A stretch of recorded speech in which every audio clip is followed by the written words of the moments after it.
POTA, Parks on the Air, versus a ham radio net. Which one do you prefer? Do you prefer one or the other? Do you do both? Do you do both? I have participated in both. I like one more than the other, but that doesn't really mean that I want to get rid of the one that I like less. This came from a comment on my video entitled 3 Reasons Ham Radio Nets Are Dying, and I wanted to discuss it right now. Today's video is sponsored by PCBWay.com. Bring all of your project ideas to life at PCBWay.com with professional-grade 3D printing, injection molding, circuit board printing, and much, much more. Check out the link in the description below, and thank you, PCBWay, for sponsoring this channel. My video entitled 3 Reasons Ham Radio Nets Are Dying had some of the largest number of comments out of all my videos. I can kind of gauge not only through, some videos I'll have 5 or 10,000 views in the first week. Other videos I'll get 15, 20,000 views in the first week.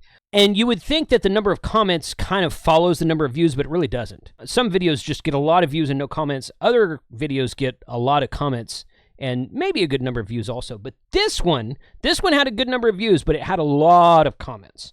A lot of comments in this video. 303 comments and 17,000 views at the time of this recording. As time progresses, I expect that number to go up higher. But this one here I wanted to address because it is literally ham radio versus POTA, okay? And I have some thoughts on this, and I'm thinking you guys might have that also.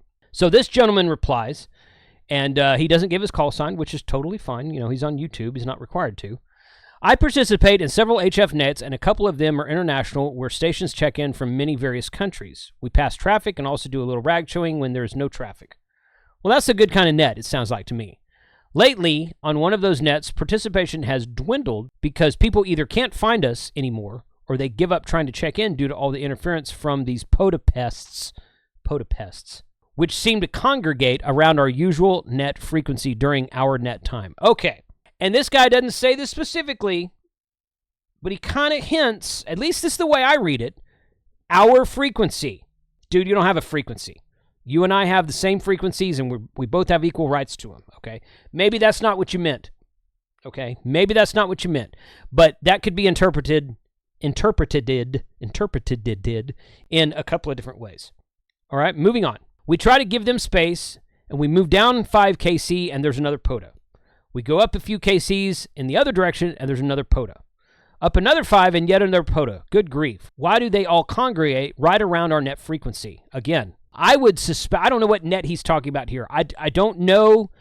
Where is your net published? Do they know you are on a net, and have you asked them politely to move? Have you done that? I don't know what net. You don't name the net. Okay, I'm going to assume that you're talking about 20 meters here because you don't have that. You wouldn't have this problem on 10 or 15 meters or 17 meters. Don't have this problem on those bands. Okay, but in 20 meters where everything's packed in so tightly, you might have the problem. Maybe you're on 40 meters in the evening. You'd be on 40 meters in the evening. Okay, all right, cool. But, have you told them where's your net published and how are they supposed to know that it's your frequency? Which it's not, but if you have an established net, and you're usually on that frequency every day, have you tried politely asking them to move? We keep moving around, and soon we've lost all our usual members. We're coming to the point where we may need to start developing gentlemen's agreements, band plans, where the nets use one part of the band and the POTA contest stay in another part of the band away from nets. The problem I have with that is there's a lot more nets than there are POTA activations on a daily basis, okay? If you Google, one time I Googled HF ham radio nets. It's been a while since I've done this. There used to be a huge list of nets. Somebody had published a spreadsheet at one point in time. It was published on a website somewhere. And it was just all kinds of net finder right here. I mean, you've got all kinds of stuff here. There are hundreds of nets on a daily basis or a weekly basis all throughout the HF band, especially going to be on 20 meters. So I don't know. I'm not, generally speaking, I'm not in favor of restricting band privileges and restricting allocations even more. Okay, so there's an online net directory right there. You can go out there and find that. Anyway, it's been a while since I've seen that list. The list that I'm thinking of in my head, I wish I had a copy of it, but I don't. If you want to spend some time looking at it, looking for a list of HF radio nets, you're going to find a long list. Okay, and my reply to him, there are also nets everywhere. I once found a spreadsheet of HF nets that was 4 pages long. Yeah, this was several years ago. That's the one I was talking about. I understand wanting to keep your net going and wanting people to know where you are, but it isn't your frequency. POTA has reinvigorated HF radio. Okay, one side note here that I will say, okay, we hear all the time about use it or lose it in our band privileges. Using 220, 900 megahertz, 1.2 gigahertz, using some of the SHF, super high frequency in the microwave spectrum, 2 gigahertz, 5 gigahertz, 10 and up gigahertz. We talk about using HF or we're going to lose it. Using 6 meters, we're going to lose it. Okay, use it or lose it. POTA, Parks on the Air, has reinvigorated HF radio. Now, there was always some, during a high sunspot cycle, which is what we're in right now, there's always great activity on the bands. But POTA has gotten people out and gotten people on the air more than any other ham radio effort in the last decade. Okay, it's not even a decade old. This is 2025. National Parks on the Air came around in 2016 by the ARRL, and POTA was officially started the year after that in 2017. So it hadn't even been around for a whole decade. It's gotten people active on HF radio more than any other effort in ham radio for the past couple decades, I would suspect. So there's a lot more people on POTA than there is on your net, and that's because POTA is more exciting than your ham radio net is. At least that's my opinion. You may not share that opinion. That's okay. Say, no, I like nets. Our net is great. Okay, well, if your net's the same dozen or couple dozen guys every day, that's not really getting new people interested in ham radio.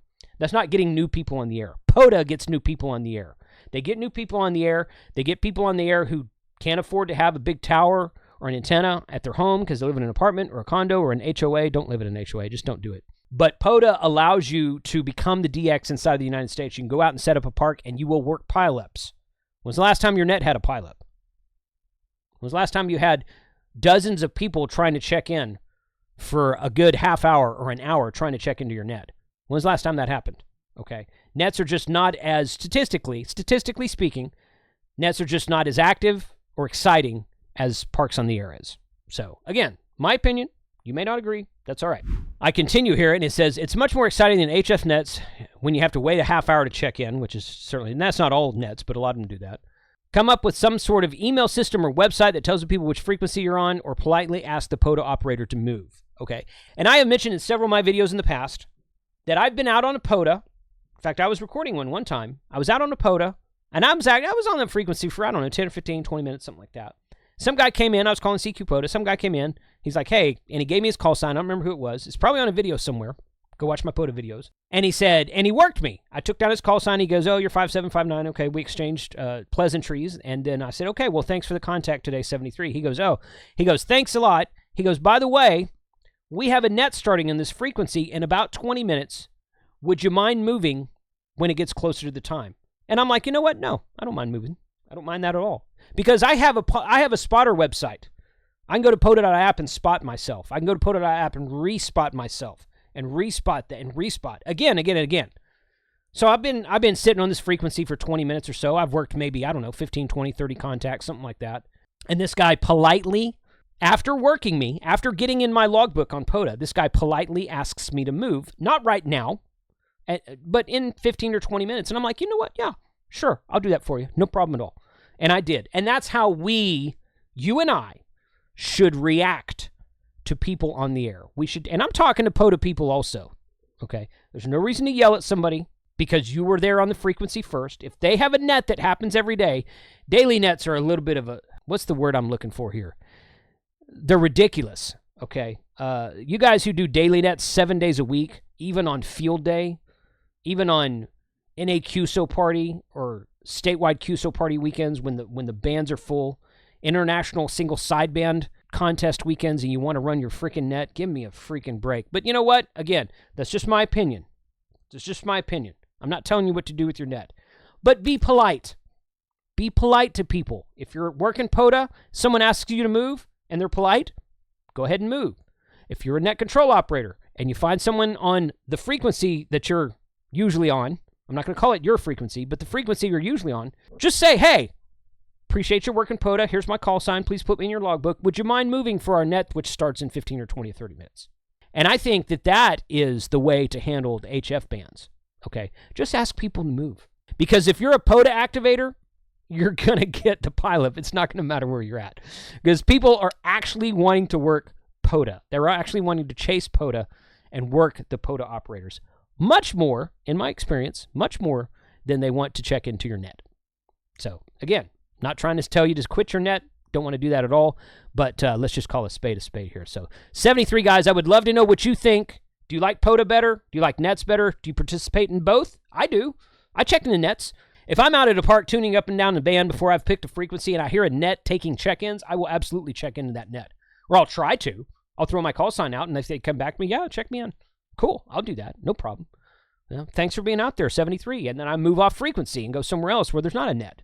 Okay, so I like both of them. I like POTA better, but I like to check into nets as well. So I'd like to know what you guys think in the comments below. 73, thanks for watching today.